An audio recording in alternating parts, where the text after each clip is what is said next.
Coast capital known as the Big Apple. Send it in, Big Fella. New York City. The streets stay gritty, filled with electricity. New York City. It has the power to push you past your limits. Attacking the 10. It gives you what you need to overcome any challenge, complete any quest, and be the best. Beautiful play. See everything move at a fast pace. Make a fast break to be in last place. It's just a state of mind. Everything you need for success you can find. These teams will use the energy, the drive that makes this city alive. To separate the weak from the strong. To find out who belongs. Who needs to get gone from the Big East Championship. Getting into the lane. Oh my goodness. He exploded to the bucket. It was the East Coast capital known as the Big Apple. New York City. High noon in Manhattan. And in the city of choices, you can do lunch any number of ways, from high class to casual. And for a handful of days in March every year, you can consume all kinds of intriguing basketball matchups, including our first game today. Georgetown arrives at Madison Square Garden hungry for a roll. The Hoyas season has seen its ups and downs. And waiting, South Florida, fresh off a win yesterday, knowing a victory today, vital for the Bulls' NCAA tournament resume. It's championship week, presented by Dick's Sporting Goods, as we welcome you to the second day of the Big East Championship, presented by New York Life. Georgetown and South Florida tip off our Day 2 coverage here at MSG. Georgetown playing its first game of the tournament. The Hoyas have won a record 7 Big East championships. The Bulls advanced to round 2 by beating DePaul yesterday. Game 2 of our day session today features Marquette and St. John's. Tonight, Notre Dame Seton Hall, followed by Louisville and Cincinnati. Hi, everyone, with Doris Burke and Fran Fraschilla. I'm Dave Pash. Beth Mowens will be alongside shortly. And guys, as you look at these two teams, one team, South Florida, has a lot of work to do. Georgetown is in. The Bulls have already beaten the Hoyas once, and a win again over Georgetown will go a long way for their NCAA tournament hopes, Fran. Well, you're right, Dave. No win in a basketball tournament like this at the end of the season is going to necessarily impress the basketball committee, but certainly they'll have an opportunity today to pad a big win on their resume for the committee who's watching in Indianapolis. And Doris, for Georgetown, a team that got off to an 8-0 start, their best under John Thompson III, but they struggled down the stretch, going just 2-4. It's been a team that's shown different faces, dominating high-caliber competition like Duke and Villanova, or blowing a 13-point lead at home in the second half to a South Florida team they'll face today. But they'll get some credit. Austin Freeman, the diagnosis with diabetes, the subsequent misses. Be interesting to see how they go. Freeman named second team All-Big East. They also have Greg Monroe, who was recently named first team All-Big East. Jay Wright believes he's the best center in college basketball playing today. He's long, he's athletic, he's best when he's a facilitator. He can score it around the rim, anticipates South Florida, giving him a lot of attention. And for Dominique Jones, if you are not on that bandwagon yet, there's 16 Big East coaches that are, Doris. This guy is strong, powerful, and for a scorer, very unselfish for the Bulls. Let's take a look, Fran, at the rest of the starters for USF. Joining Dominique Jones in the backcourt will be Chris Howard, who had 9.6 assists, only 1 turnover against DePaul yesterday. Mike Mercer in the backcourt as well. Famous and Fitzpatrick are the 2 forwards for the Bulls. And for Georgetown, Doris talked about Austin Freeman and his recent diagnosis as a diabetic. Beth Mowens will have more on that. He's joined by Wright, Clark, Vaughn, and Greg Monroe for the 20-9 Hoyas. Carl Hess, Gary Prager, Wally Rattecki are officials as we're ready for day 2 here at the Garden.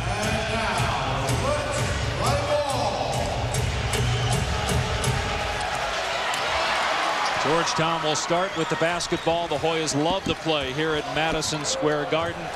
They've got the most Big East tournament wins, the best winning percentage in Big East tournament history, and as mentioned, the most championships in tournament history with 7. Don't underestimate how good a defensive team South Florida is.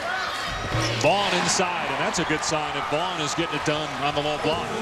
Well, I think any points you get from him in the low block is a bonus. He has really been able to break the lineup because he's willing to do the dirty work, Fran. He'll board it, he'll rebound, he'll defend.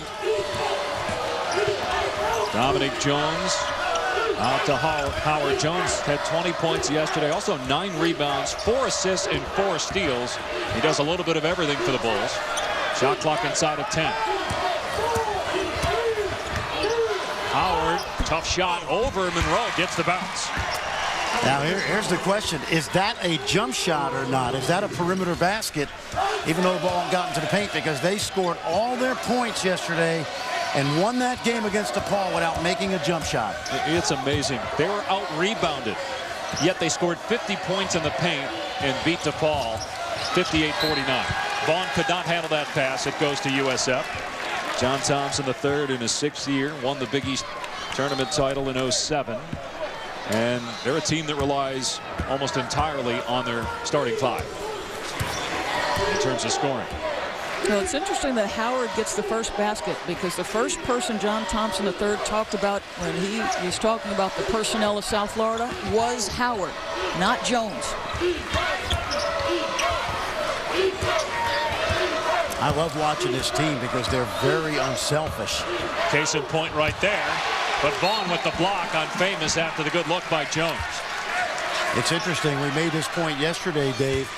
Chris Howard, a 5-year guy, he came to South Florida when they were still playing in Conference USA, and he's had his ups and downs in terms of the program winning games, but he's been really solid for them. They're the most improved team in the 6 power conferences.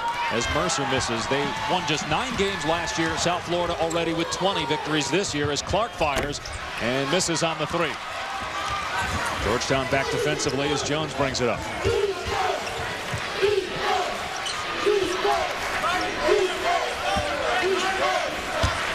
Here's Famous trying to back down Vaughn, throw it away.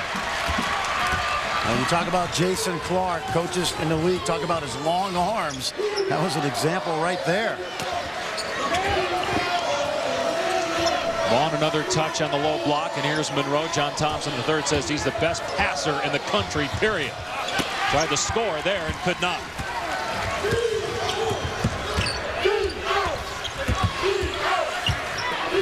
Winner of this game will play Syracuse tomorrow at noon on ESPN. Jones on Freeman. And Jones created a little space. Can't bury the jumper, though. Chris Wright out in transition now for the Hoyas. Takes it all the way and scores. Now that's coming from their defense. And the matchup with Freeman is an interesting one to watch and will be all afternoon. Why? Because, and Fran, you talked about this yesterday. Jones, one of his great attributes is his strength, but he's not going to push Austin Freeman off his mark defensively. It won't happen. Great point. He forced Jones into a tough shot and a long rebound. Freeman, very typical of Georgetown guards, very strong as Jones gets inside for his first basket. Well, and that time the matchup was Jason Clark, so the leaner frame, and he goes right to the rim, and there's another paint point for South Florida. You know, and that win earlier for South Florida down at in D.C., they only shot 3 of 13 from the three-point line. Right to the basket, no. Perhaps the most interesting point about that game was it was sandwiched in between 2 of the best wins this year for Georgetown against Duke at home and Villanova when they put up 103 points on the Wildcats. In between was that loss at home to the Bulls. Now Monroe with a rare turnover usually makes a good entry pass.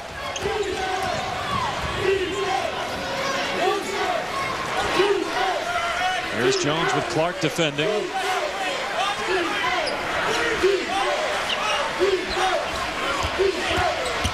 Mercer off the dribble, split the double team, but walked. Well, we know about the system of ball movement, cutting, but they also are athletic, Georgetown. And if you get Chris Wright in transition, he's got the speed and strength of a Metro North heading up to White Plains.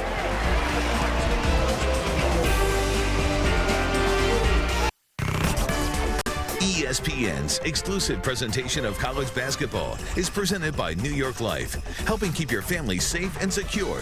And in part by Dick's Sporting Goods. Every season starts at Dick's. And Kia Motors and the all-new 2011 Sorento. Learn more at kia.com. Welcome back to New York City. Georgetown and South Florida tied at 4. Let's get the latest on Austin Freeman, who was recently diagnosed with diabetes. Here's the 4th member of our crew, Beth Mullins. Well, Dave, since that diagnosis earlier this month, Austin Freeman has been getting plenty of support from the Georgetown community. And 2 in particular on game day. The trainer, Lori Michael, is on the bench. And then sitting right behind the bench is the head of the Diabetes Center at the Georgetown Medical Center, Dr. Stephen Clement. They are monitoring Freeman's blood sugar, if necessary, and checking his progress throughout the day. And Freeman, of course, has spoken publicly about how the diabetes, while it will affect his diet and his lifestyle, will not change the kind of person or player he is, Dave. And Beth, they are monitoring his blood sugar, taking insulin, and they will not know for a couple of weeks whether it's type 1 or type 2, type 1 being more severe case of diabetes. I've seen other professional athletes handle this. I remember right here in the Garden when we had Gonzaga several years back, we actually had footage of Adam Morrison giving himself insulin during a 20-second timeout. It was extraordinary visual. Well, Michael Wilbon, our ESPN colleague, wrote a great story. And, of course, he lives in D.C., knows the program well. I was surprised to learn 6% of the world's population has some sort of this disease. So, obviously, it's life-changing, maybe not necessarily life-threatening. Jumper goes for Augustus Gilchrist. Just to finish up on Austin Freeman. Against Louisville, Freeman played very well in the second half. His right hits a three, but they knew when he did not play against West Virginia that it was far worse than just an illness, and there were some major concerns about Freeman as an offensive foul is called. And so Freeman barely played against Notre Dame, did not play against West Virginia. Then they made the diagnosis that he's a diabetic, then comes out against Cincinnati and puts up 24 points and a much-needed win for the Hoyas. I wonder if, from a personal standpoint, he just relaxed because he finally, at least you had a definitive answer as to why you were feeling as poorly as you were. Yeah, that's a great point. Ball was on Dominique Jones' first, and the first foul in the game. Here's Wright, who's not shy early in this game. And Prater got a piece of that shot. Howard into the lane. And Jones will settle things down. So Gilchrist got the first perimeter jump shot of the Big East tournament moments ago when we were talking about Freeman. And not surprisingly, because he is their best outside shooter. Nice pass. Jones able to get a handle on it with Wright to make that Clark defending. And Clark had the matchup in the meeting in Georgetown. And remember, Jones was slow scoring in the first half, put up 22 in the second. Good defensive play, and there are those long arms you were talking about, Fran. Yeah, Jason Clark is an outstanding defender. Only about 6'2", but he plays about 6'7". Monroe with the spin and finish with that strong hand, his left hand. Georgetown leads by 3. Okay, I know there's a lot of NBA guys that can't wait to play with him. I love watching the guy play. It's so rare that you got a 6'11" guy with a back-to-the-basket post game, guy who can use the dribble, and an unselfish, willing, and gifted passer. Absolutely. High IQ. Basketball acumen is one of his great strengths, and the system allows that as well. Here's Jones to the basket. No, cleared by Monroe. Monroe second in league games and rebounding as Wright takes it all the way, scores again, and a foul. Chris Wright off to a great start for Georgetown as the Hoyas are on a 7-0 run. There was a good example at both ends. Jones tried to use his strength at one end, couldn't do it, but watch Chris Wright with the body, makes the contact. He invites contact and forces the defender to just have to reach out and foul. That's good basketball. Now, there's a long stretch of this season where if he didn't get into double digits, their record was not very good. But I think he's the barometer, and it's not about the scoring necessarily. Dave, you talked about it. This is a Georgetown team with a limited bench. They rely heavily on their 3 next-level guys, Freeman, Wright, and Monroe. But I think Wright's decision-making in the NCAA tournament environment will be maybe the most important key for Georgetown moving forward, Fran. Yeah, I like that thought because it's a system where he doesn't have to handle the ball all the time, but he does have to make decisions well when he does have it. He's got 8 points tonight, had 21 against West Virginia, 16 against Cincinnati in his last 2 games as Gilchrist misses the 3, and rebound by Famous. He's fouled. First foul on Georgetown. Well, Stan Heath, you know, Jim Boeheim won Coach of the Year in the Big East, but you could have made a case for a handful of coaches, including Stan Heath, who's in his 3rd season, led Arkansas and Kent State to the NCAA tournament, trying to do the same with the Bulls. And I love the fact that he's a blue-collar guy. He's a guy that played at Eastern Michigan University. Wasn't a great player. Of course, he learned the ropes under Tom Izzo. And an inspired hire by Doug Willard. He gets fired at Arkansas, but he learned to be a very good basketball coach there. He probably wasn't ready to be the coach at Arkansas after 1 year at Kent State, but he certainly is showing people what he can do here. It's amazing that a coach can have one great year and all of a sudden he's on the radar of every AD. 30-6 was he at Kent State. Similar situation to Keno Davis, and he springboards that into a Big East job as well. Both good coaches, but I'm just saying one good year can make all the difference. Oh, you're right. There's Monroe with a terrific pass, finding Jarrell Benjamin. Monroe, second on the team in assists this year. He had 12 in one game. Georgetown back up 7. The Bulls have not been to the NCAA tournament since 1992, but 20 wins this year for Stan Heath and company. But do they have enough to knock off the Hoyas, as that shot was short? Chris Wright, who's outscored the Bulls by himself, and again, this time off the mark. Okay, when you guard guys like Jones and Wright as a defender in transition, you almost got to get away from their body because they're taking the ball right into you. Here's Famous trying to get Monroe to commit a second foul. Held ball. It will stay South Florida basketball on the possession arrow. It's not Chris Wright's decision-making in a half-court set. Is what kind of shot opportunities are they getting? Are they getting easy transition opportunities? There's the strength. He wants the end one. Forget it, Deuce. He's thinking 3. I want a slice of pizza. South Florida without a field goal in the last 3 minutes, and Georgetown has opened up a 7-point lead here in New York City as we go inside the play. Well, what do we mean facilitator for Greg Monroe? It means he's an outstanding post-passing center. On the catch, this is South Florida's game plan. They want to come with a double team, Franny, that's going to come from a pro style, which is the weak side of the floor. So if you're a Georgetown player, understand how to play off them. It's the backdoor cut by Benjamin and an easy adjustment to go on the opposite side of the rim. And Pat Riley, yes, sir, you better have somebody else you're looking at to entice Dwayne Wade to stay. What do you think? Would Dwayne like playing with a high-quality, high IQ passing center like Greg Monroe? Yeah, you know what I love about Greg Monroe for the NBA level is that pinch post at the elbow where you can play two-man game with a guy like Dwayne Wade. Very effective passer, can put it. I love the way he puts it on the floor from the perimeter. Yeah. There'll be a mismatch at times against bigs. You see that zone out of the timeout? Dominique Jones, meanwhile, has turned it over twice with Jason Clark defending him. Here he makes a great look inside to Mercer. Could not finish. Benjamin got a block, and then Mercer eventually cleans it up and scores. Well, that's a terrific effort by Mercer, and another good look by Dominique Jones. Mercer, the transfer from Georgia, who's had a very effective 5th season. And those are the kinds of baskets I think South Florida needs. And at Georgetown, one of their keys is making sure they limit second chance opportunities because they know South Florida hasn't made jump shots. Maybe that's why we see a little early zone. Monroe out of the game right now for Georgetown. Sanford from outside.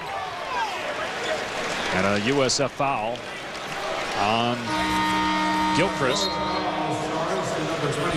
That's his second already. Championship week continues on ESPN2 Thursday at 12:30 Eastern. It'll either be Texas Tech or Colorado taking on Kansas, which is currently ranked #1 in the country. Quarters of the Phillips 66 Big 12 Championship.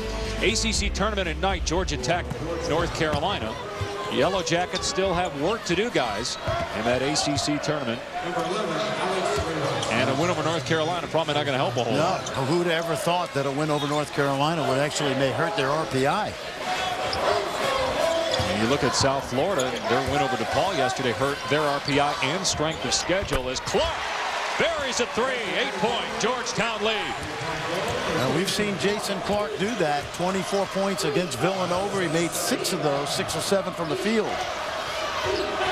Just so interesting to watch the quality of shots and the number of times Georgetown in a game, Fran, will get uncontested looks at the basket. It's just they do such a good job with execution.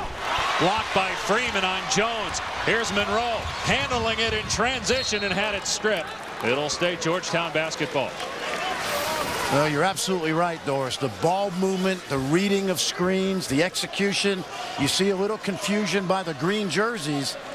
And this is a great offense in terms of, it's not a set offense. You have to read, you have to react, and you have to have a high IQ. They're one of the best shooting teams in the country, as I say that Monroe misses. And guys, I know it's only 10 minutes into the game, but this is the best Georgetown has looked offensively here in a while. Well, that last set was a prime example. Jones actually made a good play defensively. He had to sit in the paint because there was some confusion outside on the rub screen. And rather than give up a layup, he gave up a three. It was the right decision as a defender. But it puts you in a either-or situation, which isn't fun if you're out there guarding. Monroe just picked up his second foul. Well, Monroe struggling from the field so far, too. This is what happened in the first matchup. And JT3 now has got to go to that bench, get Chris Wright off and heel. That means they go small. No, is he leaving him on there? He is. Yeah, they're going to take Benjamin out of the game. But the matchup in D.C., Greg Monroe, early in the second half, picked up fouls on consecutive possessions. It was number 2 and number 3, and that is when things came apart for Georgetown. You know, it's interesting here, Dave. You don't worry about, if you're Monroe, you don't worry about Rivas scoring, but you have to be careful about defending drives now. If I were the Bulls the next possession or two before they take him out, I try to drive it at Monroe. Rivas didn't play yesterday. South Florida only played 7 guys, and that went over to Paul. Georgetown picking up another foul, 14 foul. Yeah, now we're rethinking the decision. I was surprised he didn't take him out, and in fact, Monroe will sit. They get Hollis Thompson for the personal his first, so Monroe on the bench with 2 fouls, 1 field goal.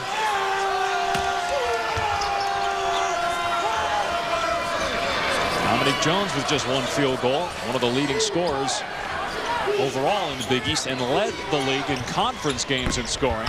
3 from the corner won't go. Rebound by Clark. If I'm the Bulls right now, nobody shoots a jump shot except Dominique Jones. Look at Wright attack again. He missed. And Vaughn there for the rebound and a USF foul. 14 foul on the Bulls. Freddie, you're a head coach. You watch what happens with South Florida. You know what their struggles are from the perimeter. If you're John Thompson III, you know they haven't made a jump shot. What do you do today defensively? Well, you stay zone, but I always felt when you attack a zone, Doris, you got to attack it from inside out. There's ways to get the ball inside against that zone, not settle for Jays. Right inside, couldn't finish. Foul was on Howard his first. USF ball trailing by 8. See, right now they're in that matchup zone, and I always felt as a coach, you better have something getting it into the lane to attack that zone. Jones, good find as the double team came. Fitzpatrick loses it out of bounds, but it was last touched by the Hoyas. Now, Dominique Jones got a lot of easy looks in the lane yesterday with spin moves, just using his strength, but it hasn't happened in this game. Listen, there's no mystery how this guy gets going. And John Thompson said he's got boxer's hands, and he gets a lot of his stuff by stripping dribbles or stripping somebody standing holding the ball, and then he gets out in transition. You better look out because he could put 6, 8, 12 on you in a hurry doing exactly that. He had 46 in a game against Providence this year. Shot clock at 5. Mercer bailed out by a foul on Chris Wright. That's his first, 4th on Georgetown. And because the Big East coaches have so much respect for this guy, there's going to be multiple bodies around him. And look at 4 jerseys, 4 gray jerseys. He's got to look left, this Franny diagram. Love it. Look left. Try to make that pass and complete it. Good teamwork. Well, Jones had 17 free throws in that last game against the Hoyas. So, you know, today the emphasis is really trying to keep him out of the paint or crowd him, Doris. This is a poor outside shooting team right now that South Florida has on the floor.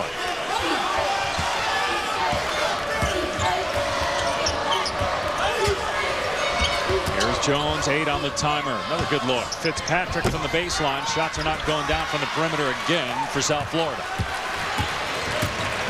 And the other reason you play that zone is so you can collapse on Jones and keep him from getting all the way to the rim where, as we mentioned, he does that damage because of his strength. Backdoor pass by Freeman to Chris Wright. Wright has outscored South Florida. He's got 10.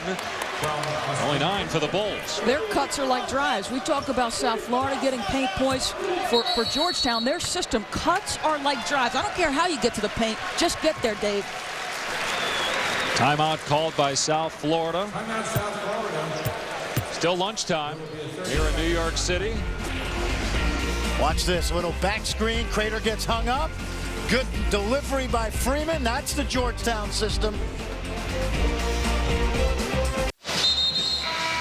Back at Madison Square Garden, where it's all Chris Wright. He's got 10 of the 19 points for Georgetown.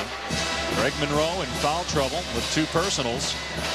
But the Hoyas have a 10-point lead on a desperate South Florida team. The Bulls need wins. Try to impress the NCAA tournament committee. They might need a couple. Might need this one as well as the #1 seed Syracuse tomorrow. to have a chance. Joe Lenardi has them right now as the 9th team out. Yeah, yesterday was a par when they beat DePaul. Today would be a birdie. A win tomorrow would be an eagle. And probably seal their fate as a team in the tournament. Here's Jones from outside, and still nobody for the Bulls can make a shot from outside the lane. Well, as mentioned, it's still lunchtime. Doris and Fran have already set the record for most Madison Square Garden soft pretzels eaten, so no soup for you. Georgetown on top of South Florida by 10. The Hoyas, one of the best shooting teams in college basketball.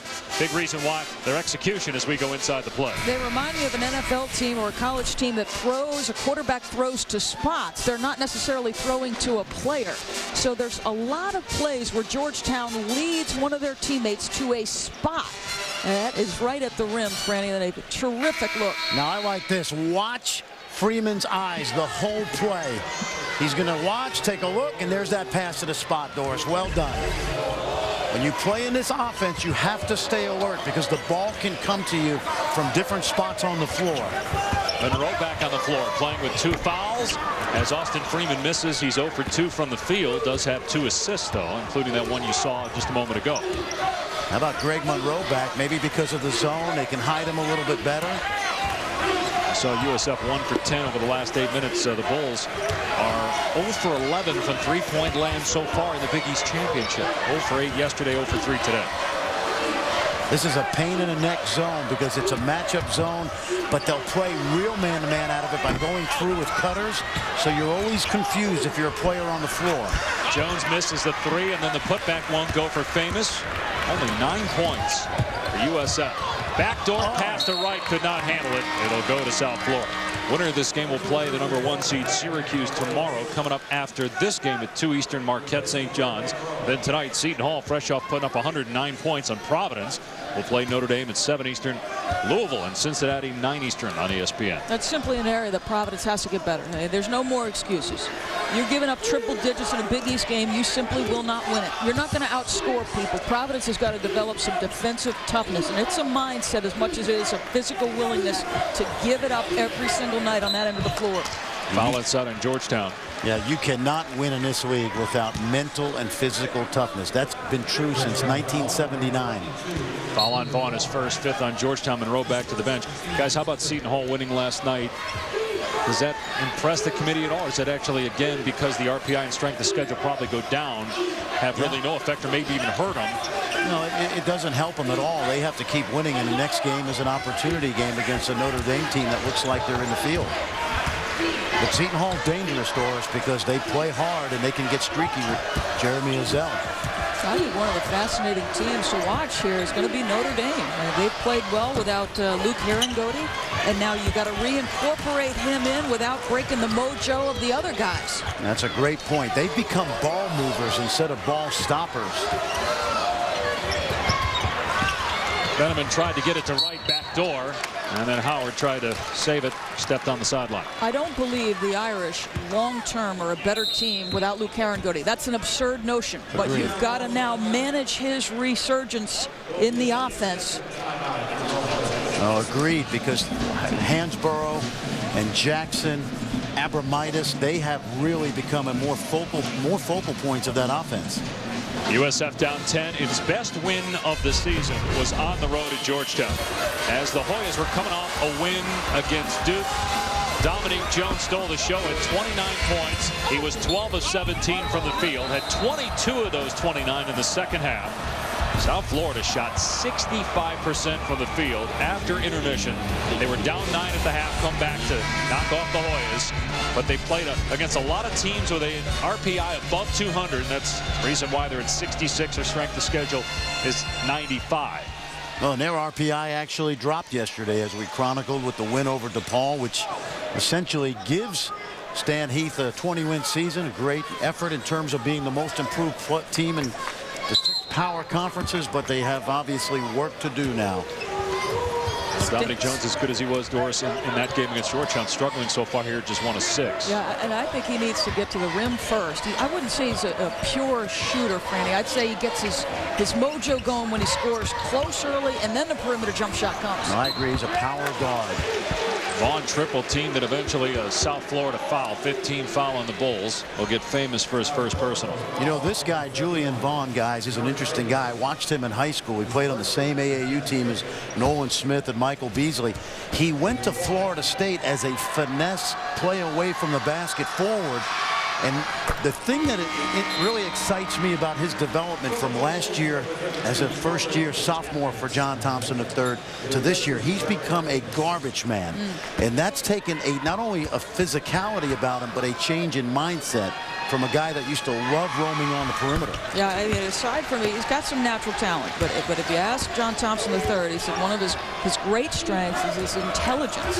He said he understands that our long-term success is about his willingness to defend, to rebound, to block shots. He's going to improve on the offensive end of the floor. There's no question about that. Well, because of the system, because he's going to handle the ball quite a bit in the system.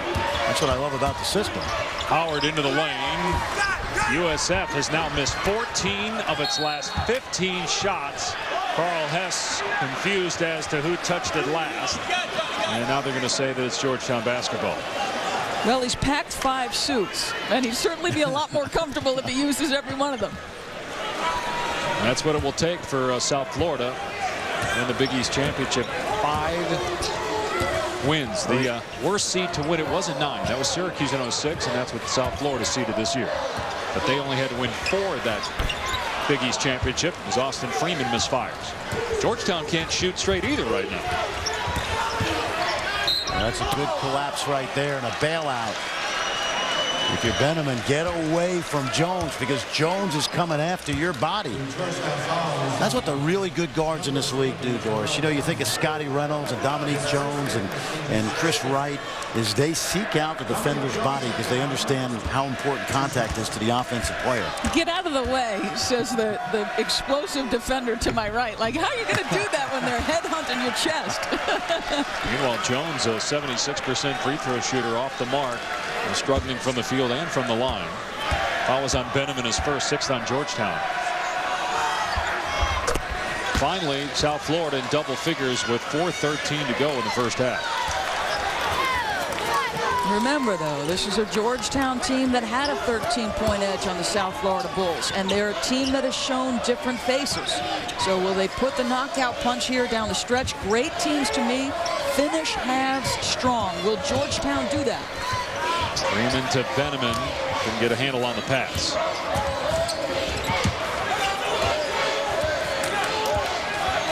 Shot clock at 7. Here's Clark between the leg dribble and nails a 3. Georgetown by 14. Backdoor Jones, a foul, and the basket. 3-point opportunity for Dominique Jones. Hoyas, though, lead it by 12 after Jason Clark's 3. Georgetown trying to move on to play Syracuse tomorrow here in New York. Into that field of 65. Dave. All right, John, let's take a look at what some teams need to do to secure their spot, presented by New York Life. Joe Lunardi's latest bracketology has Marquette, Notre Dame in, Seton Hall among the first 4 out. South Florida way out. Butler wins the Horizon League. Every bubble team in America's just got a big smile on their face saying, thank goodness. Well, that's exactly right. And I think Joe had St. Mary's in anyway before the thrashing of Gonzaga. Yes. Siena's win was big, winning the Metro Atlantic Athletic Conference. They were down, came back to win that. That probably helped some bubble teams. Meanwhile, USF back within 11 despite 21% shooting. So Clark starting to heat up. Maybe the most important thing is they get another punch from the perimeter by Clark is you've managed this without Greg Monroe. You put him back in, but you're building your lead without him. I agree, Doris. And you know, this is not uncommon for Jason Clark. He shoots 42% from behind the arc, and he's given them an opportunity to rest Greg Monroe, keep him out of foul trouble. He had some big threes in the first half against Villanova in their win in D.C. as South Florida turns it over. Boy, not the kind of showing the Bulls wanted, obviously. with everything riding on this game. What I like what Georgetown has done today, both in their man and that matchup zone, is they've clogged the lane. They've taken away the high percentage shots. And yesterday we chronicled no jump shots in the win over DePaul, but you've got to make some jump shots today. Well, to me, they don't pass the eye test. I mean, you could see them not shoot a perimeter jump shot or make a perimeter jump shot yesterday. You go, that's not an NCAA tournament type team. And there's certain games in these tournaments you're seeing where there's great arguments not to expand the tournament to me. Clark's three, no. Thank you. And UConn, I thought, can you imagine UConn right now going into an expanded field of 96? Absolutely not. But you say that as Jones hits, but you could also then see Connecticut in the NCAA tournament winning a couple of games, right? Well, the best argument I've heard for NCAA expansion was from Coach Boeheim. One, every regular season conference champions should get in so that those mid-majors are not punished if they slip in a tournament final. That's the best argument, and also because you're expanding opportunities for college athletes to get there. But honestly, it's the best postseason tournament in athletics, right? You have a definitive champion. You have great games, typically speaking, from the second day of the tournament on. Why change it? My feeling is, yes, you want the best 64, but you know what, realistically, there's only 12 that could win the whole thing anyway. Whether you keep those smaller conferences eventually out of the field or have two different tournaments. I like 72 myself. Expand it to 72. The bottom 8 conferences play in Dayton. The bottom 8 at-large teams play in Greensboro. On a Tuesday, they all play themselves into the field of 64 on the weekend. Yeah, I thought that was, we talked about that earlier, and I thought that was one good solution if it is expanded. Here's Jones playing with 2 personals. Got it. And a foul. Dominique Jones now with 10 points. And another opportunity for a 3-point play. Yep, guys, remember this now. He averages 28 in Big East games, but he gets 17 of them in the second half. So he might be starting to go to work a little early, and this will give the Bulls some confidence if they can pare down this lead a little more. You see the strength, and great job, Doris. See how high that ball went off the window? He's got a knack for scoring, and it's as much about his will as his skill to me. Good hustle by Fitzpatrick, and then he's pushed as he got the rebound after the missed free throw by Jones. And Greg Monroe going to come back in with 2 fouls. How about this call here by John Thompson III with 1:35 left? You know, John's gone to the Final Four, and I haven't, but with a 10-point lead, I would not take the risk right now. I would leave the big guy on the bench, and especially the way Jones has started to attack the rim. That's right. You better have the stomach of a burglar if you're either a shooter or a coach. Or a long-term contract, which JT3 has. Hollis Thompson committed the foul, his second. Boy, South Florida 3 of 7 from the field, shooting, or from the line, shooting under 30% from the field, yet down, well, now 12 is Greg Monroe. That's why he's on the floor. See how smart I am? But it's still a risk. Second field goal for Monroe. Howard. And Gilchrist missed the dunk. Monroe wasn't going to challenge him. He wasn't going to pick up the 3rd foul. You got to put that down. Freeman off the bounce, gets a closer look and buries it. I like the efficiency of Austin Freeman's movements. It is a very simple, tight up fake and then an escape dribble to the right. There's such efficiency of movement with him. I call that the 6-inch shot fake, Doris. Just a little bit to get the defender in the air. His first field goal. Georgetown back up 14 after South Florida had it down to 10. See, they're staying in that zone, and that, for the most part, has worked well to keep this guy out of the lane. Well, somebody other than Dominique Jones at some point has to do something, right? I mean, he's got 12. The next highest scorer for South Florida has 2. You know what I like about that? You saw what he did, Doris. Jones went right at Greg Monroe, and Monroe had to back up. That's pretty good basketball IQ right there. 3 won't go for Freeman. And Mercer tracks it down. 3 seconds left in the half. Jones recognizes it with 1, lets it fly. And the half comes to an end. Georgetown on top of South Florida by 12. Dominique Jones with 12 for USF, was trailed at halftime in the first meeting before roaring back in the second stanza for a huge upset. We'll see if they can do it today. Try to keep their NCAA tournament hopes alive. The winner of this game will play the top seed Syracuse at noon tomorrow on ESPN. Chris Wright had 10 points to lead the way for Georgetown. I was checking with Beth Mullins, who's standing by with JT3. Thank you very much. John, for much of that first half, you were able to contain them in the paint. How were you able to do it? I think we were just attentive. You know, then at the end, Jones is a terrific player. He got going there. So, you know, it's difficult to contain them in the paint because that's what they're trying to do. That's what they keep doing over and over again. They do a very good job of getting edges just to dump it down into the paint. And so our second, third, and fourth rotation have to be very good. Why were you able to manage this first half so well, even though Monroe was limited?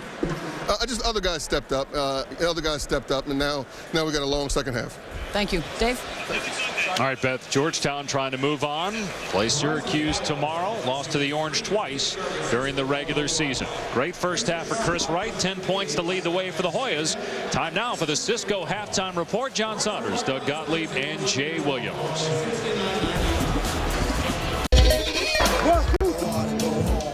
Welcome to the Pressure Dome, big city of light, so not see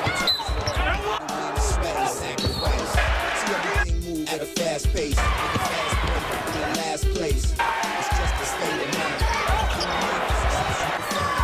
New York City. Welcome back to Championship Week, presented by Dick's Sporting Goods. The 2010 Big East Championship presented by New York Life. First of 4 games today at Madison Square Garden. Second round coverage of the Big East Championship. Georgetown on top by 12. Dominique Jones had 12 for USF, but the next highest score had 2 points. Dave Pashback with Doris Burke and Fran Fraschilla. Now Jones is capable of carrying the Bulls, but is that going to be good enough to beat a team like Georgetown? Well, it may not be good enough, but if I'm Stan Heath, I'm going out with my bull in a china shop, so to speak. This guy got 46 at Providence. He's got 12 now. I would put the ball in his hands as much as possible in the second half. You know, the difference is for Stan Heath today, it's higher caliber competition. 14 points for the paint points for each team. But here's the difference. Georgetown, 4 block shots and 4 made threes. A more balanced team, higher competition. All right, guys, let's take a look at our first half stats brought to you by New York Life. South Florida's made a grand total of 1 perimeter jumper in 3 halves of basketball here at the Big East Championship and shot 27% from the field in that first half. They did get 10 offensive rebounds, though. And I think big number there is no fast break points, which means now you got to attack that Georgetown matchup zone and the size of Vaughn and Monroe inside, and that's not easy. We talked a lot about Monroe and Freeman offensively prior to the telecast, but Wright and Clark did the most damage. Wright had 10 first half points, Clark with 9 on 3 triples.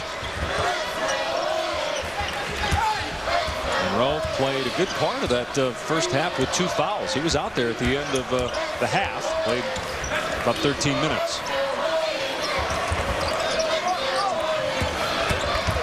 Wright hits Clark back door. Beautiful block, though, by Fitzpatrick.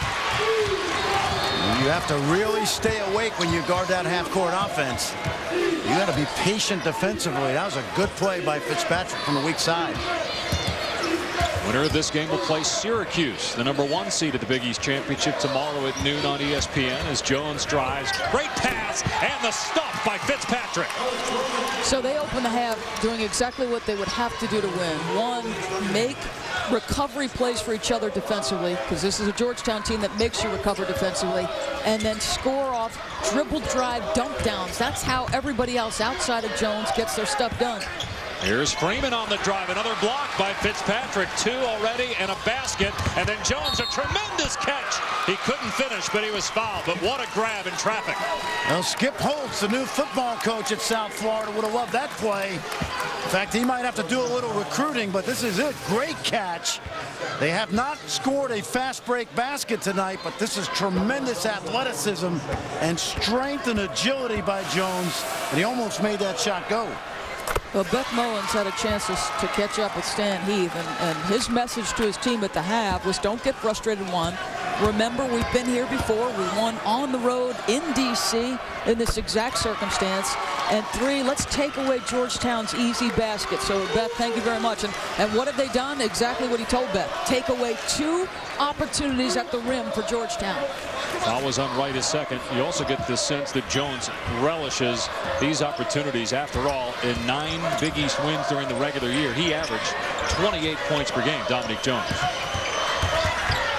Led the league in scoring in conference games, and he's got USF back with an 8. Here's Monroe off the bounce, the spin, can't score. Good block out there by famous Locke Fitzpatrick to get to the rebound. And I mentioned yesterday, Dave, 17 points in the second half in those wins. So he understands his value to his team. It's one thing to be unselfish in the first half, Doris, but he's the only guy capable of taking over this game. Well, sometimes great scorers got to figure out how somebody is guarding them. Where is extra help coming from? Here's Wright in transition, gets challenged, misses, but the follow is good by Clark.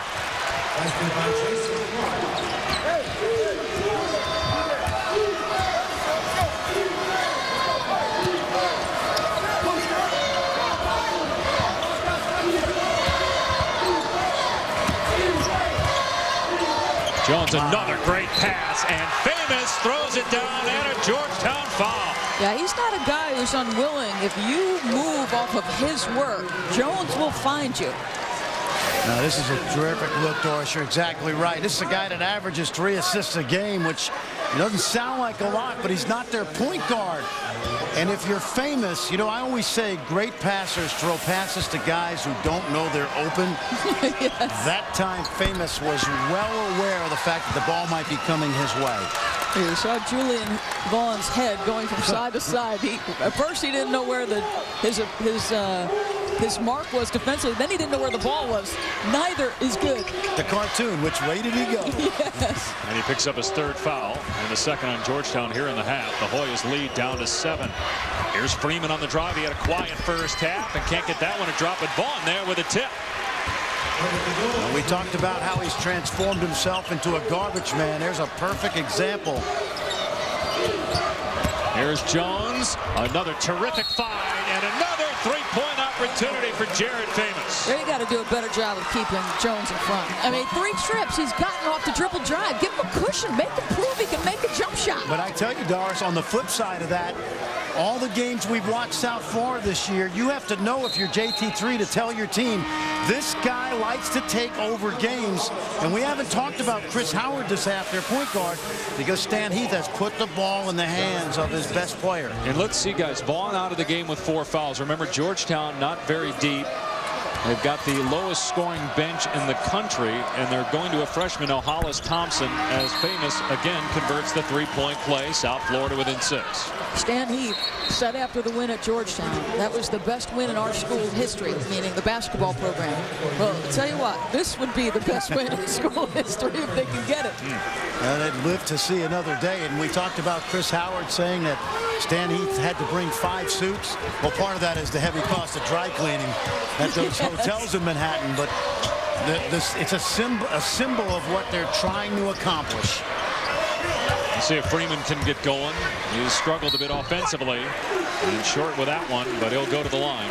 Freeman, like Dominique Jones, likes to try and take over in the second half. We saw that at Louisville they were down, and then all of a sudden he got hot early in the second half, and Georgetown beat the Cardinals going away. That's just great recognition of a mismatch. Right? Freeman is so physically strong and big. Howard's given up several inches, so he just gets himself to the box. Good identification on the perimeter. Freeman with just 3 points. He has not scored in double figures in 4 prior Big East tournament games.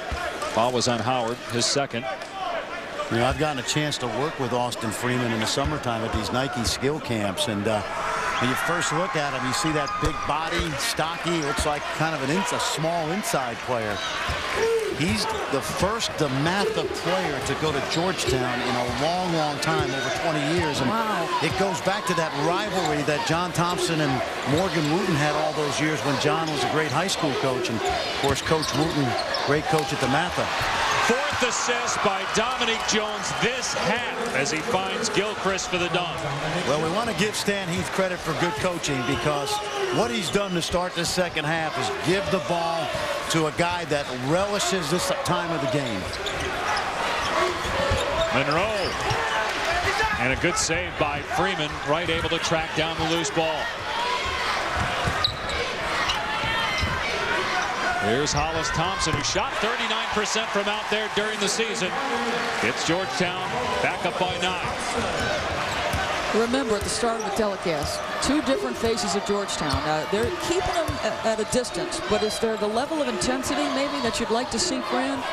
Well, not to start the second half, certainly, the way they came out, but the thing about Georgetown that makes it tough to come back on them, Doris, is when they run their offense well, they force you to be patient defensively, and you can't break down.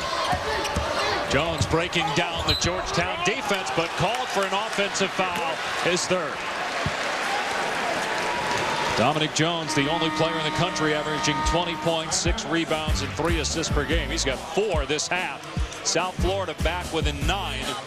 But the Hoyas, after that last pass by Jones, respond with a 3 from freshman Hollis Thompson, getting a chance to play extended minutes with Julian Vaughn in foul trouble.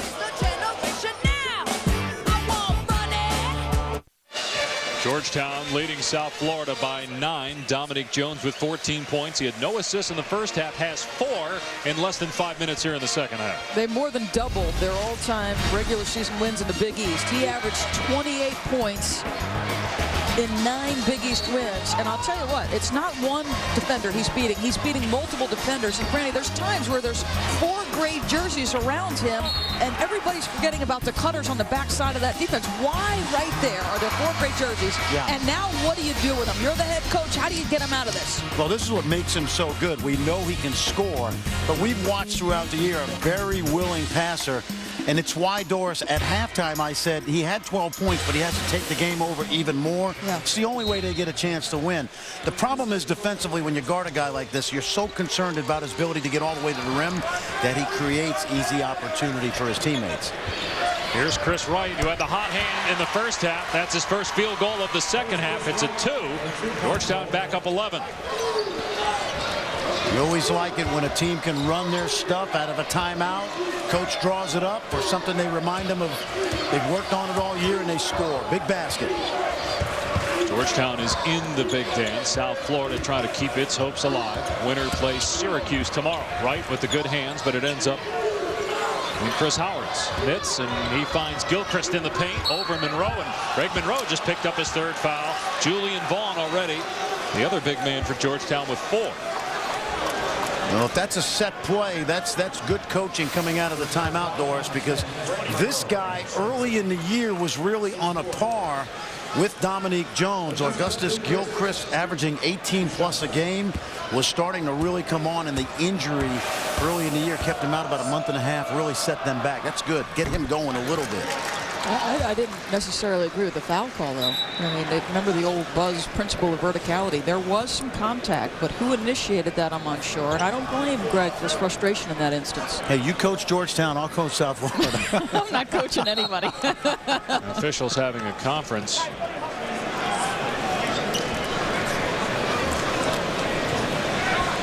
They're going to look and see who the shooter is, perhaps, on the free throw. No, 2 or 3. The official just looked over at us, okay. gave us a signal. We're looking to see if it's a 2 or a 3.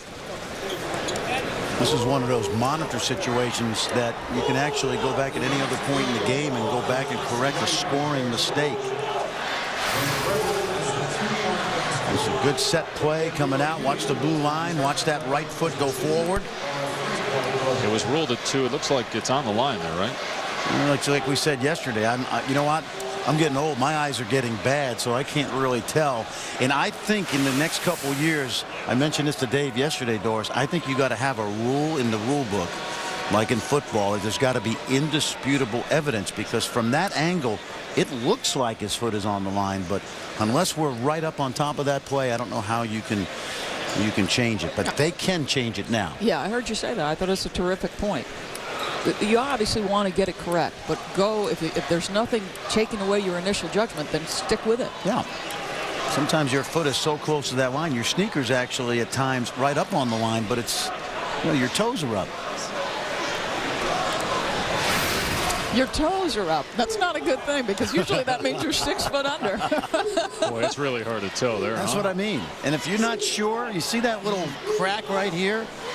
See right there? I mean, it looks like it might be on the line, but why would you take away a point if you're not absolutely certain? And you see Wally Ritecki there in the background. He was right there looking at it, and he ruled 2. And they're still want to make sure here. See, all I know is this. We were watching the same thing they are, and if you can't absolutely tell that that foot is on the line right there, then I say leave it alone, keep it as 3. Meanwhile, guys, you were talking about the injury to Gilchrist. He missed 2 months. He's their second leading scorer. Do you think the NCAA tournament committee will consider that, or how much will they consider that when looking at South Florida for a possible at-large? Well, I think it's definitely a mitigating circumstance, but what balances that off, David, is really the lousy non-conference wins. They had about 5 or 6 wins versus teams below 200, so they will certainly keep that in mind, but I think the poor non-conference schedule will stays at 2, by the way. Yeah, and I like that. Don't change it unless you're absolutely certain. Gilchrist with 5 points so far in this game. What a job Stan Heath has done this year. Jim Boeheim won Coach of the Year award, Wes Johnson Player of the Year in the Big East, but again, you could have made a case both categories for a handful of people. No doubt. Buzz Williams did a superb job. I mean, I thought when they lost all those close games early in the Big East schedule, you could have lost that team. And now that not only do they come back and win a lot of games, Marquette, Fran, they win a lot of close games. Yes.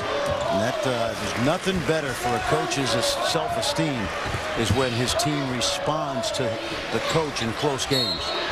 We couldn't have been more impressed when we did the game. I think it was either late December or early January at Marquette, with the level of intensity, the level of attention to detail, how hard they worked, what was going on in practice. It was as good a practice as I've seen all year at Marquette. And you know, I did not see a team in college basketball play harder than Marquette did this year. Wright trying to knife inside. It was last touched by Mercer. Chris Howard, meanwhile, picking up his 3rd foul for South Florida. We'll see Marquette next year on ESPN, taking on St. John's. And 2 more games tonight. Louisville and Notre Dame playing their first games in this 2010 Big East Championship. Thompson hit a 3 earlier from that spot. Misfires there. And out to Jones. Watch out. He's got a trailer. And he misfired on the pass. Famous gets it to Jones. Leaning in, trying to draw a foul. No call. Gilchrist and a good block by Monroe. And then Famous blows a layup. And a jump ball. It will stay South Florida basketball, according to the possession arrow. I thought that was a play, Doris, that Jones was too unselfish. Not only was the execution of the pass poor, but when he's one-on-one in the open court, he's impossible to guard. See, he would have put Famous in a bad spot had he catched it cleanly anyway. You can't guard him 1-on-2, let alone 1-on-1. It was a perfect situation where he would seek out the body of Jason Clark and make it an N1. I'm shocked he gave it up. Or Famous gets the offensive rebound. That's why sometimes he's too unselfish.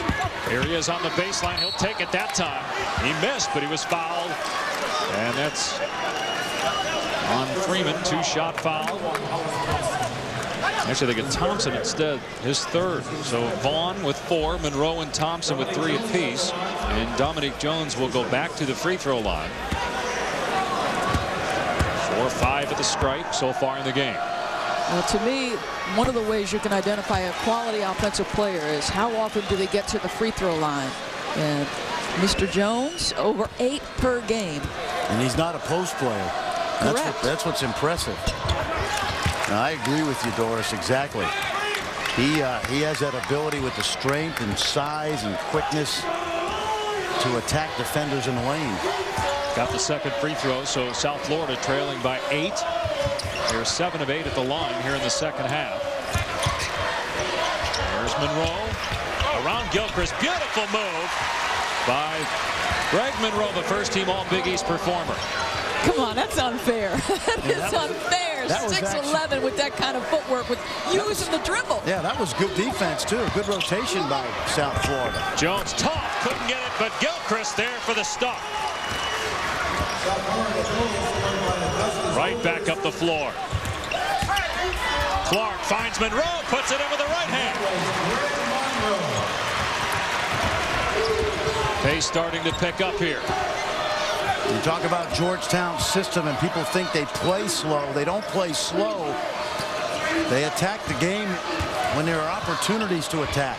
Famous inside, can't get it, and Monroe clears. They run intelligently. Yes. And it's okay. As a coach, I think you'd want to run intelligently. Wright gets down the lane and could not finish, and then tried to get the rebound, but it was off his hand. Now take a look at this now. This was actually good defense, a little pick and pop.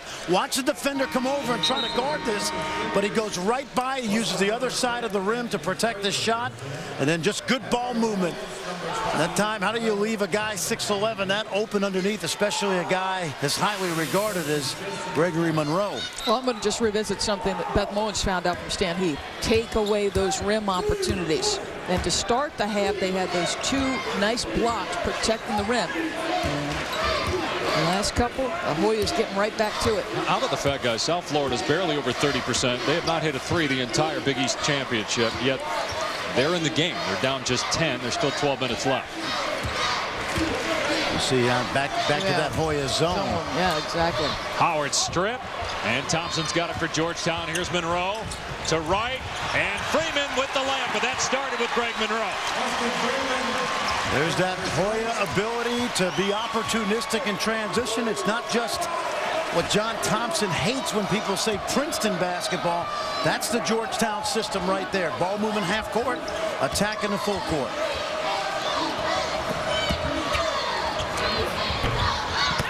Miss and rebound by Monroe. Georgetown's lead back to 12.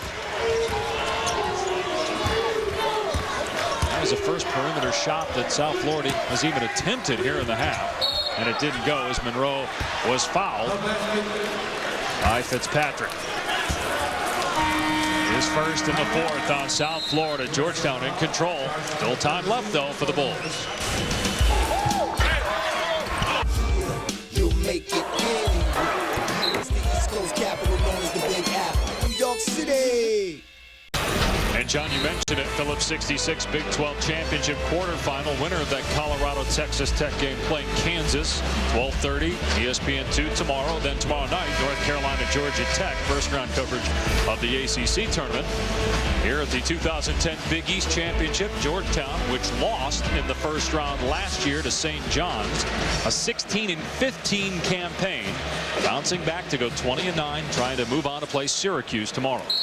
Well, when you talk about Georgetown, you have to remember that although John Thompson III is the son of the great John Thompson, probably his biggest influence as a coach was the guy that he captained the '88 Princeton team for, Pete Carrill. And so when you talk about the Princeton offense, Doris, he doesn't like that. He just feels the Georgetown system is similar, ball movement, cutting, reading of screens, but you can see it's a little faster pace because they do have better athletes than the guys he played for with Princeton. Well, Doug Rivers told me, he said, I love Georgetown guys because they understand how to play. John Thompson teaches them how to play the game.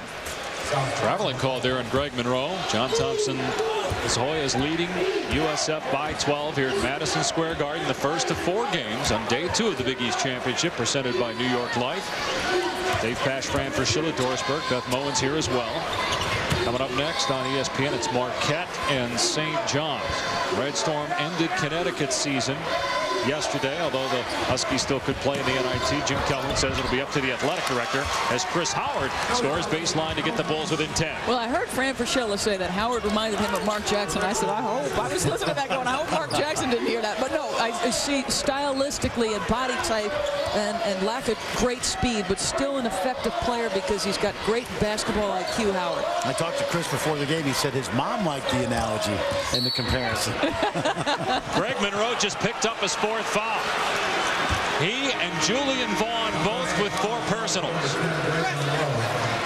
Now the good thing is they were able to play most of the first half, or a lot of the first half, with Monroe on the bench and in foul trouble. Let's just watch now. He slid. Yep, I think that's a good call. Very good call. Hold your ground. Screening is such a lost art. You see so many moving screens during the season. Set your feet. cover yourself, get a wide body, and stay still. Well, and I think the other part of that is the player trying to use the screen has got to use that setup move to come off the cut. It's a great point, Doris. Usually an offensive foul on an illegal screen is because of the man with the ball. Howard fouled, and Vaughn was in the area. He's on the floor with 4 personals. You see Monroe on the bench with 4. They get Hollis Thompson for his 4th. Remember, this is a very weak team in terms of reserve scoring. They only play 4 guys off the bench, sometimes 2, sometimes 3, and those guys don't score a whole lot of points. Well, let's just watch the Georgetown offense now, because the best passing center and arguably one of the best passers in college basketball, their facilitator, the guy who is so effective in the system, is now on the bench. How does Georgetown run his offense moving forward? Where are they generating action from? Well, and if I'm Stan Heath right now, I'm trying to figure out ways to attack that interior with all that foul trouble. And having somebody like Dominique Jones, I'm going to be interested to see how Georgetown guards South Florida down the last 10 minutes of this game. Thompson goes to the bench with 4. Chris Howard 1 out of 2 at the line on that trip. Midway through the second half here, South Florida back within 9. Will they stay in that zone defensively, Georgetown?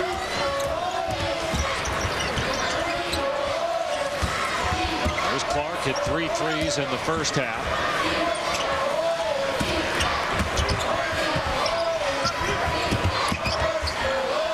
Where there's any way to play off Vaughn and Benjamin out top. There's a hold. And if that's Howard, that's 4. It is. And that will bring Anthony Crater back into the game. 16 foul on USF. And when you guard this offense, you have to be very patient. That clock was running down, and Howard just got caught grabbing on the back cut. Right off the screen. All had Benjamin for a moment. Mercer shading to him, and that kept Wright from making that entry pass. Here's Wright pulling the trigger, hitting a 3. He's been awesome today. Really played well the last couple of games offensively. So much fun to watch. I think the thing I like about him best is the competitive spirit. He knows Monroe's off the floor.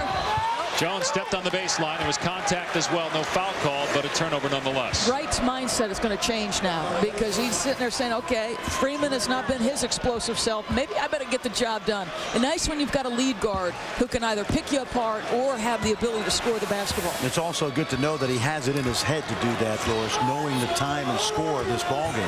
McDonald's All-American Chris Wright was hurt for much of his freshman year. Offensive foul called here on Georgetown. They're going to get Vaughn. He just fouled out. 5th foul on Julian Vaughn. On another illegal screen. And that's where, if you're Julian Vaughn, who is a guy that John Thompson says is a very intelligent player, you can't put your team in that situation.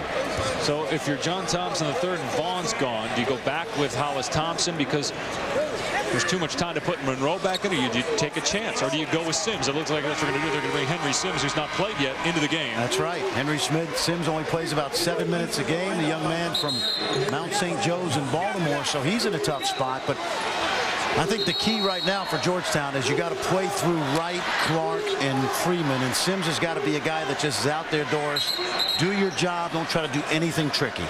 I'm sitting in the makeup chair out here at the start of the game, and he came over and said, can I get my hair done? I said, big fella, you got bigger issues tonight. Well, he did get the pedicure before the game, so why not?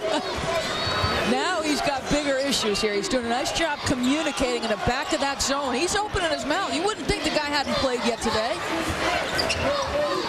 Watched him for a couple of years. He certainly shows signs of promise. Under 9 to play. Georgetown still leading by 12. Trying to move on and play the 1 seed Syracuse tomorrow noon Eastern, ESPN. Georgetown lost twice to the Orange during the regular season. Gilchrist lost it.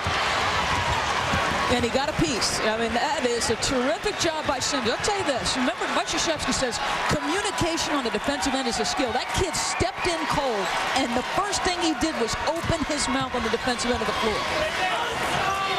Here he is on the offensive end. It's funny you say that, because when Bob Knight coached Patrick Ewing on the '84 Olympic team, he created drills for Patrick Knight to communicate and talk, because that was not a strength of Patrick's. Pretty move by Clark. He couldn't finish. Benjamin kept it alive, and now Freeman fires. Hits a 3. Huge.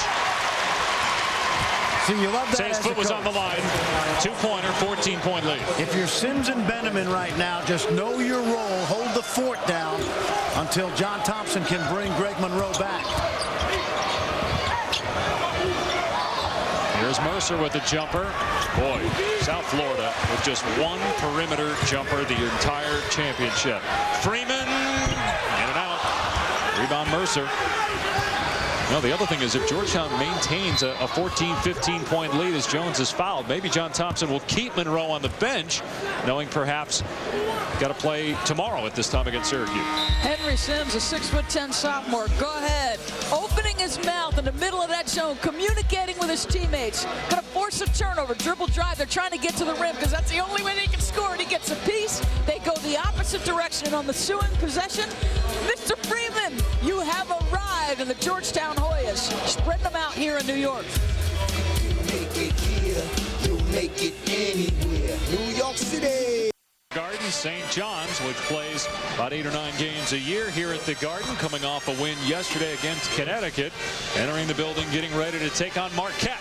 And the Red Storm, with that perfect storm yesterday, making the back page of all the papers here in New York City. And really wasn't a surprise they beat Connecticut, but how they did it. Great balance. Remember, no Dwight Hardy in that game, and probably not going to play today. He's their top bench scorer, one of their best overall players, but he's got a bone bruise in his left knee. Well, I was impressed with how hard St. John's played yesterday. Norm Roberts, we know he's on the firing line. It's not uncommon in New York City when you coach one of these teams, but I thought his team really responded well to him yesterday. You better be thick-skinned, but you can tell how hungry this city is. They beat a perennial powerhouse in Connecticut, and the back page, the front page essentially of every sports page in the city. That was a common occurrence when Chris Mullen, Walter Berry played here. And Mark Jackson, for that mention, since you guys talked about him earlier. Part of those teams that won a couple of Big East tournament championships. They also won in 2000. Yep. I simply refer to Mark now as number 3 because he was number 2 all-time in assists for a long time, but Mark's number 3 now. Van Gundy touch of that, huh? Georgetown ball leading by 13. South Florida just has not been able to shoot from anywhere. 2-point land, 3-point land, or the free throw line. And a little 2-1-2 press right there out of the timeout. Fall back into man-to-man. By the way, you guys talked about Norm Roberts. That win yesterday was the most he's had at St. John's. As the blocking foul was called on Wright, he just picked up his 4th, but that was the 17th win yesterday for St. John's. 10-team foul in Georgetown, so we'll see if Jones can knock down free throws. 4 now on Wright, 4 on Monroe. Vaughn is already fouled out. John Thompson, a year ago, they led in their final 10 games 9 times, either in the second half or overtime. But remember, Chris Wright was going through essentially his first Big East schedule. He got hurt before the conference play his freshman season. And that's monumental. You have a point guard going through it for the first time. You're going to lose some games down the stretch. Well, I agree. And then Julian Vaughn, who transferred and was eligible right away from Florida State. That was his first year, Doris. And this is a system that lends itself to experience, obviously. Because it's a read and react high IQ system, you're not going to be able to put that offense in just 5 weeks of preseason, training camp. So this is a much more mature Georgetown team this year than the team that was in all those close games. Greg Monroe was at the scorer's table. Then John Thompson brings him back to the bench as the Sims is going to go to the free throw line for 1-and-1 after the USF foul. Greg Monroe. Mercer. Sorry, second time. Sorry, Dave. Greg Monroe told me at the start of this year, they played Butler here at Georgetown, at the Garden. He said one of the things we all talked about collectively as a unit all summer long was the number of times we gave away games. And he said we were adamant in everything we did this summer to make sure it was about toughness and finishing plays and doing all the things you need to do, paying attention to detail to win those kinds of games. And, not only that, Doris, but I think they might have got a little full of themselves with a little immaturity after that first win over UConn last season at the XL Center. Everybody was expecting a great season. And in this league, if you just take your eye off the ball just a little bit, you can get knocked back. We've seen that all season long this year. Georgetown right now with a 13-point lead. Syracuse, the top seed in the Big East Championship, awaits the winner of this game. South Florida got within 6 The Bulls just unable to get anything from the perimeter. Not hit a three yet in this championship. Jones stripped. Oh, that should have been goaltending. Hand was through the net and looked like he got a piece of the ball as well. And then a Georgetown foul. Yep, watch this now. I think it was Henry Sims. That hand goes through the net with the ball on the rim. That's basket interference. Just watch Sims. He's going to go through under. Oh, sure. That was obvious. Take a look again. It's a good effort by Sims, but he goes underneath through the rim. See, and that's not the official's call on the baseline. That's a call from the official that's out there at the middle or out here at half court with us. You got to be able to see that and spot that. Because the baseline official is looking at the body contact. He's watching body contact, yes. exactly. And you know, Doris, I've been a much better official since I left the sideline. Have you noticed? Yeah, I saw that phantom. You thought a travel call against Todd Bergen in '98. What school did you go to?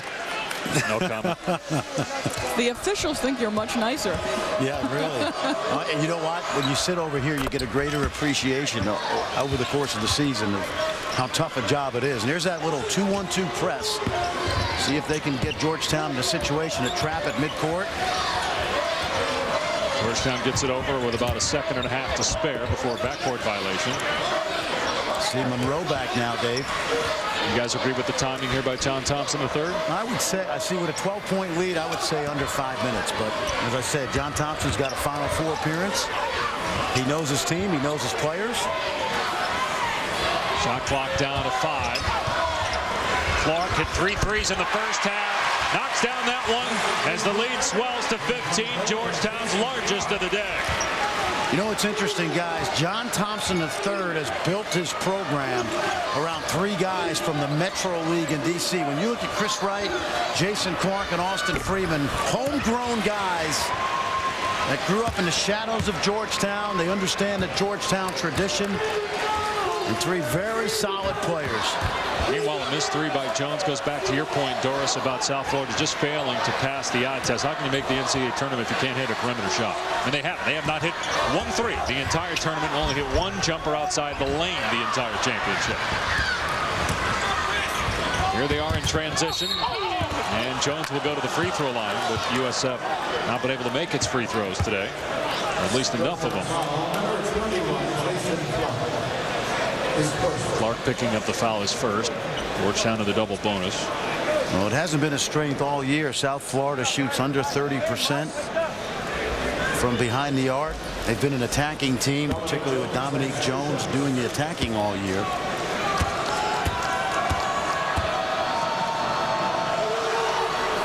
And Jones now 8 of 13 at the free throw line. He has 18 points. How do you keep this guy off the line? He had 17 free throw attempts in that first game against Georgetown. He's a junior, so unless he decides to forego his final year, he'll be back for Stan Heath, and the Bulls should be a team to reckon with in the Big East again next year. Remember, they started 0-4 in league play this year. Played without Gilchrist for a couple months. Managed to finish 9-9 to get their first 20-win season in 2 decades.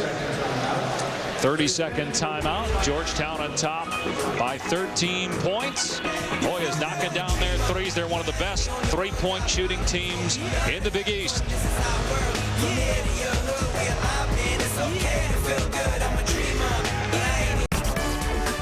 ESPN's exclusive presentation of college basketball is presented by New York Life, helping keep your family safe and secure.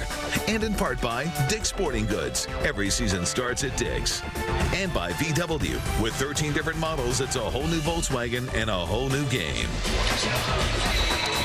Back at Madison Square Garden, Georgetown in command because of the play of Chris Wright. He's leading them in scoring and has no turnovers from the point guard position. It's the reason I said he's the barometer. I mean, Greg Monroe's game lends itself to consistency. This guy needs to be consistent. He's got everything you need. He can make perimeter shots. He can go off the dribble in either direction.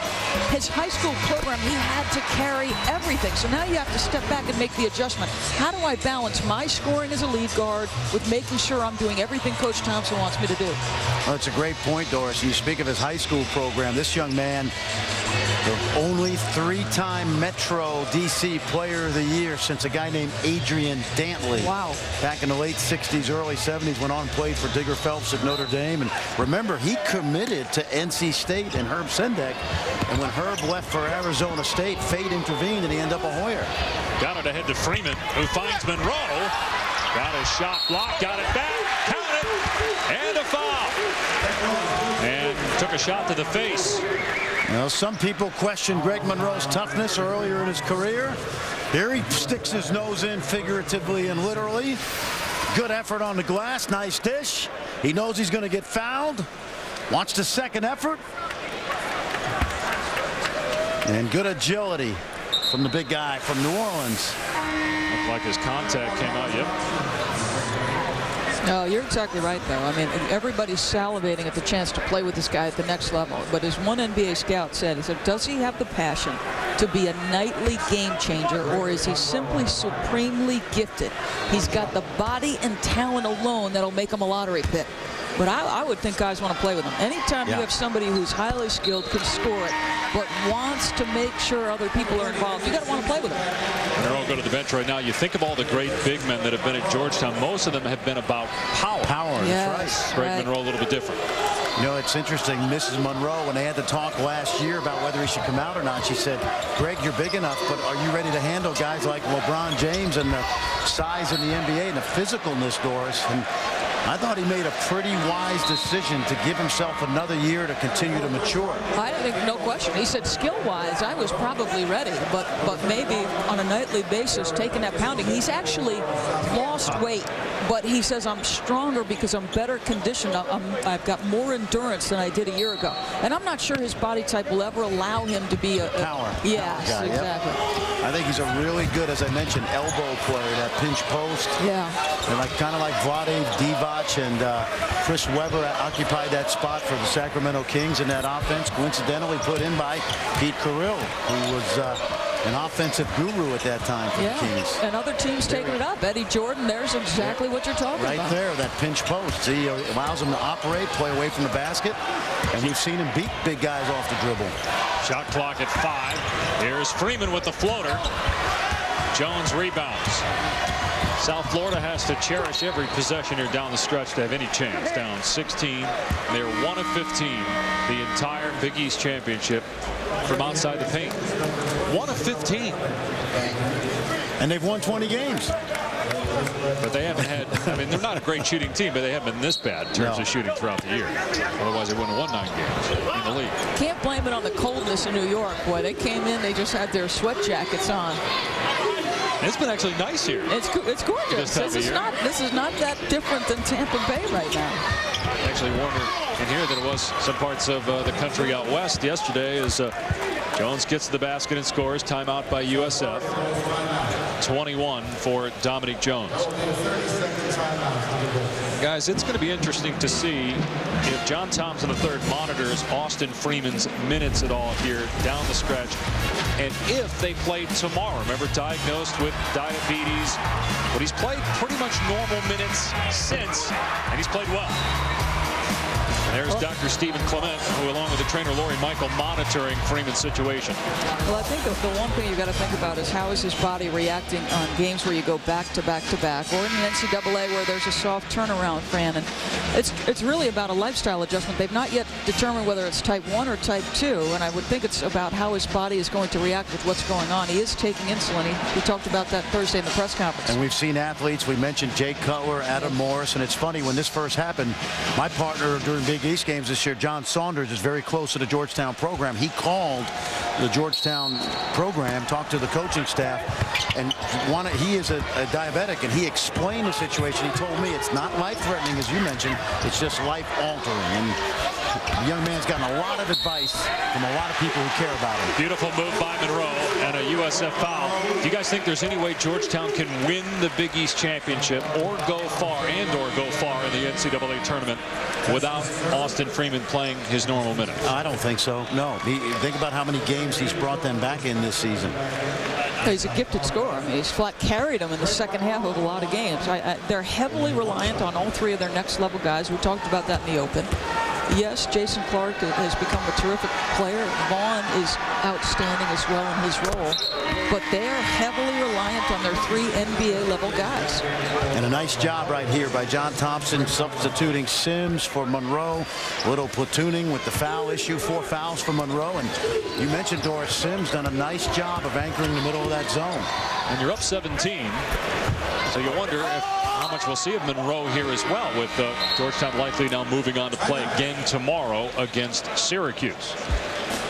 Hoyas trying to advance to round 2. First of 4 games in New York City today. Round 2 of the Big East Championship. And John, rewarding season brought to you by Discover Card. Certainly rewarding for John Thompson III. 7-11 in Big East play last year. 10-8 this year. They've got the #1 strength of schedule. Wins over Temple, Butler, and Duke outside of conference. But they've lost to Syracuse twice. And if the Hoyas hang on, that will be their opponent tomorrow at noon on ESPN. It reminds me of back in '85 when St. John's had 4 losses on that Final Four team with Mullen and Jackson, Wennington, Berry, and 3 of them came at the hands of the Hoyas. Only other loss that year, Doris, was up at Niagara of all places. Wow. Fellow Vincentian school. Shot clock at 5. Mercer down the lane, can't score. Sims the rebound. I'm going to revisit something you said earlier about the job Stan Heath has done. And they get to 20 wins. They get their most ever in conference play and Big East play. And we're talking wins over some good teams, including back-to-back wins over West Virginia and Pitt. And, Pittsburgh and Georgetown. That's a pretty good back-to-back win. With what I think outside of Jones is really limited offensive firepower, and Gilchrist has not been healthy. So this is a credit to his staff. Here's Clark with a shot clock at 2, got it away and hit it. But just to finish your point on South Florida, this is their 5th year in the Big East. They won a grand total of 11 Big East games their first 4 years. 9 this year. They're going to lose here, but still good showing. They win a Big East tournament game and end up with a 20-12 record. Well, let me tell you how small the margin for error is. There's a young man on that bench for South Florida named Ryan Cardock. He's a walk-on. And in the Providence game, where they were 1-3 and on the ropes, he saved the ball with 7 seconds to go, got it out to Jones. Fitzpatrick hits a 3. Providence loses in overtime to South Florida. They would have gone to 1-4, South Florida, had Ryan Cardock not come up with that steal. And that play may have turned their season around as they ended up 9-9 in one of the best leagues that we've seen in a long, long time. Timeout by Benneman. Cardock on the floor right now. Did not play yesterday because of a death in the family and walk on at 08. But it's amazing in a league like this how, Jeff Van Gundy always says when that ball's in the air, Doris, good coach, bad coach, good coach, bad coach. Yes. And all season long, plays in this league have come down to a couple plays determining whether you have a good season or not a good season. Georgetown by 19. The Hoyas, they hang on. We'll play Syracuse at noon Eastern tomorrow on ESPN. Coming up next here, it's Marquette St. John's. You see the games tonight, 7 Eastern, Notre Dame, Seton Hall. 9 Eastern, it's Louisville and Cincinnati. Which of the next 3 games is the most intriguing to you on the docket today, guys? Marquette St. John's, because we've got it. Well, I'll tell you, I love Notre Dame. Seton Hall is very intriguing because of the way Notre Dame is playing, and Seton Hall plays every game like their life depended on it. Put up 109 points last night. Last year, it took Syracuse 6 overtimes to put up 127 in one of the great college basketball games of all time, beating Connecticut by 10. Well, the good news is they put up 109. The bad news is they gave up 106. Almost blew a 30-point lead. Well, you get Jeremy Hazel, who's a high-volume shooter. That's pretty much my career. I'm a high-volume shooter. Meanwhile, Monroe has 12 points this half, 16 for the game.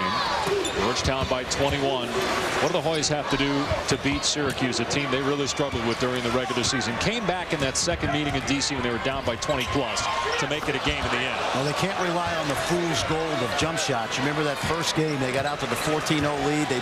Austin Freeman was on fire.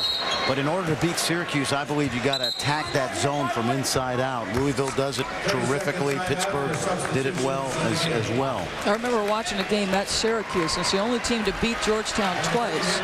There was a real long stretch in the second half where I thought Greg Monroe was far too passive against the zone. And there are ways to work against the zone where you still get him isolated in the post. No doubt, and that's something I'd want to see him be aggressive and assertive. But when you coach against the zone, you've got to attack the inside of the zone, because that's the reason a coach is playing zone, to keep the ball out of the paint and to force you to take jump shots. And there are not a lot of teams that can shoot a team like Syracuse out of the zone with just jump shots.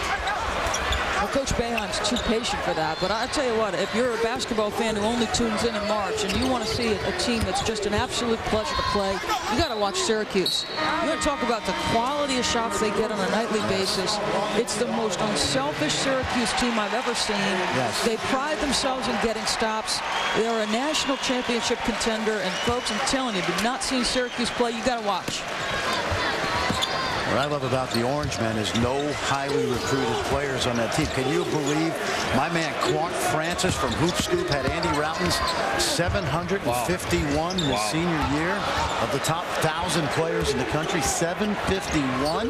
Wes Johnson, who won Player of the Year in the Big East, said Routen should have won the award. As Thompson finds Benjamin in transition, goaltending on Rivas. You know, guys, there have been so many great Georgetown-Syracuse matchups, including in the Big East tournament, and today is the 26-year anniversary of one of the great Syracuse-Georgetown matchups. When a foul was called on Graham, it looked like he threw a punch. It was just called a common foul after the game. Jim Boeheim said the better team didn't win, as Syracuse lost to Ewing and the Hoyas that day. We'll get to see it at noon tomorrow. Another chapter in that great rivalry. Here on ESPN, Georgetown-Syracuse meeting for the third time. Maybe one of the most ferocious front courts in the history of college basketball. Michael Graham with the bald head and the elbows flying wide, and Patrick Ewing sending everything at the rim back. And you know, you do a lot of NBA stuff, so you know what a pussycat Patrick is. Oh, yeah. off the court. Oh, he's a sweetheart. Now assistant coach with the Orlando Magic. Finally, South Florida gets a three. Noriega, who gets his first action of the entire championship, gives the Bulls their first triple of this tournament.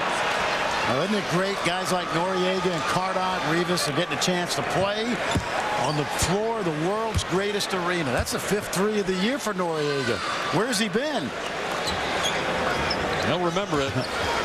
But Stan Heath will want to forget what took place here. South Florida really was never in the game. They did get within 6, but you just never got the feeling that Georgetown wasn't in command of this basketball game. They win it by 20, and they'll play Syracuse tomorrow in the quarterfinals of the 2010 Big East Championship.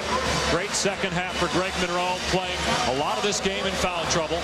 Austin Freeman didn't shoot it great, but still made some big plays, as Georgetown beats South Florida by 20. They'll play the Orange tomorrow, noon Eastern on ESPN. Tough to beat a team 3 times in 1 year. Syracuse will try to do it tomorrow. Marquette St. John's up next here on ESPN. We get to do that game, Georgetown, Syracuse? Yeah, we do. Get paid? Not unless Billis makes a phone call here in the next 12 hours. Georgetown behind 16 from Clark, 16 from Monroe, 15 from Wright. Beats South Florida 69-49 for Fran Fraschilla, Doris Burke, Beth Bowens. I'm Dave Pasch. Back to the Garden in a little while. Right now, John Saunders, Doug Gottlieb, Jay Williams in the studio.